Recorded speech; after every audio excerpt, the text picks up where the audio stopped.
Alongside Pierre LeBrun and Chris Johnston, as if this Canada-U.S. rivalry needed any more juice injected into it, fellas. It started early this morning, right? Everybody sees the social media post from Donald Trump, that more of that 51st state rhetoric that has been frustrating so many Canadians for so long, and then word that he's going to be talking to the U.S. players, which we later found out he did before their skate here today, Pierre. So obviously the players are going to be asked questions, the coaches were as well.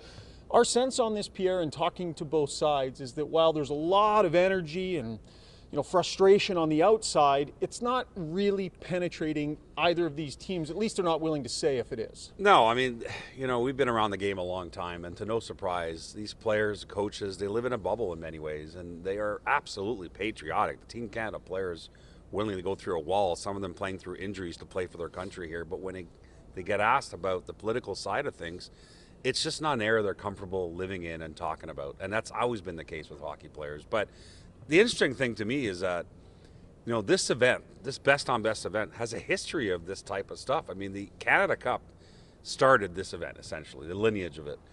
81, 84, 87 Canada Cups were all about the Cold War as the backdrop, Soviets and Canada. And so in many ways, it's sort of a continual tradition, except now it's obviously U.S., Canada, and the political tensions, and you absolutely understand why Canadian fans are watching the game tonight with a different lens. It's not just about hockey for them. Well, and look, the Canadian players didn't go there, but the U.S. players certainly did. I mean, Noah Hannafin said they want to win this game for their country and for Donald Trump. JT Miller talked about listening to the president call the team and saying it was another pinch me moment for us. And so while I'm not saying it's in any way bulletin board material, I don't think it's spurring Canada on. But the U.S., I do think it's significant to them. And so as much as everyone doesn't want to get political, this is the absolute intersection of politics and sport. And the American players are pretty jazzed up about the fact the president called. Yeah. So, by the way that call worked, it was supposed to be a video call. The audio didn't work, and so Trump just ended up being on speakerphone through Bill Guerin's phone to the rest of the group. And to be clear, guys, we understand the way a lot of Canadians probably feel with this backdrop and with everything that Trump's had to say. And I think there are those out there that want a Canadian player to plant a flag and make a big statement and stand. It's just not necessarily the way that they're wired at events like this. It is about the hockey, and that was the line that a lot of them towed today. So let's talk some hockey, shall we? Different tactic today on the ice. The United States ended up with an optional skate, although a lot of guys were out there, Pierre. Canada went with a full skate, and it became very clear to us why as we were watching it. Yeah, they worked on the power play, and before practice, we could see from the whiteboard in their dressing room, they had power play meetings. The 87 power play, the first unit, the 21 power play, Braden Point, the second unit, had meetings on the power play. As dynamic as that first goal of the tournament was for the Canadian power play, McKinnon from Crosby, they really haven't had that many opportunities. So important for them, I think, to, again, get some rhythm on those units. That could be the difference in a game like this that's going to be low scoring, is getting that power play goal. And one small tweak they look to make on those power plays was Seth Jarvis skated with the second unit this morning, which is a sign he's back in the lineup. He was scratched for the game Monday against Finland. And, quite a story for Seth Jarvis, the youngest member of the team. He's in for Travis Konechny. Just 4 years ago, guys, he was cut from the World Junior team. Yeah. And he told me that he was sick to his stomach. He couldn't even watch that event. And now he gets the biggest game of his life for Team Canada a couple years later. And look, he's going to be a fourth liner on this team.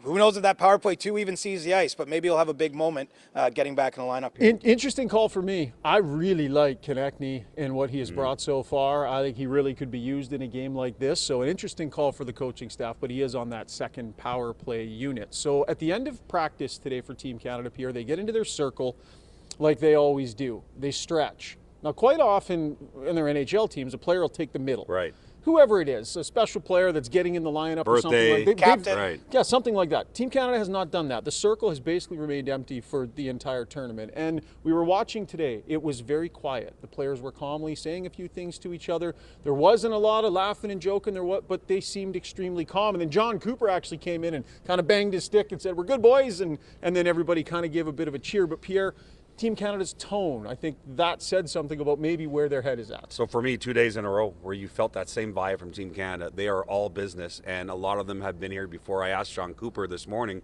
what does it mean to have 14 Stanley Cup winners in your room? He goes, no question it's a big deal, because you've been there, done that. You know how to control your breathing, John Cooper said. You know how to fix mistakes from previous big game opportunities that didn't go your way.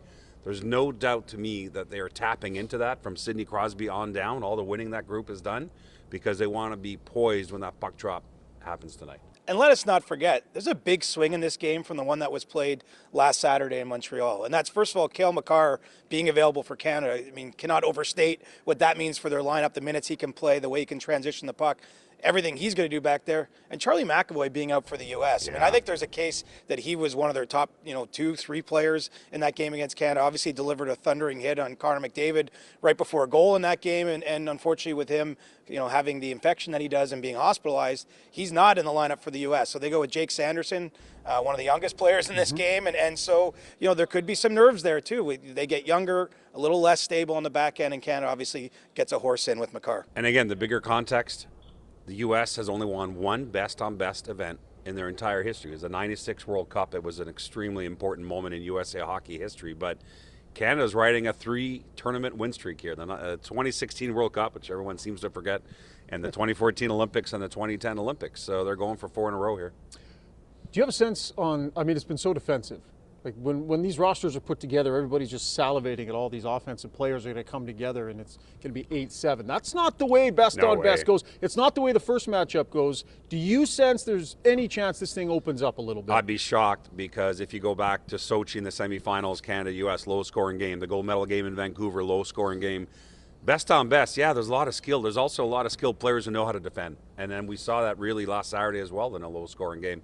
I think this has got 2-1, 3-1 written all over it either way. Put me down for 4-1. That's my prediction. All right, sounds good. One of the better stories that came out today, Seth Jarvis with some buddies back home had their flight canceled.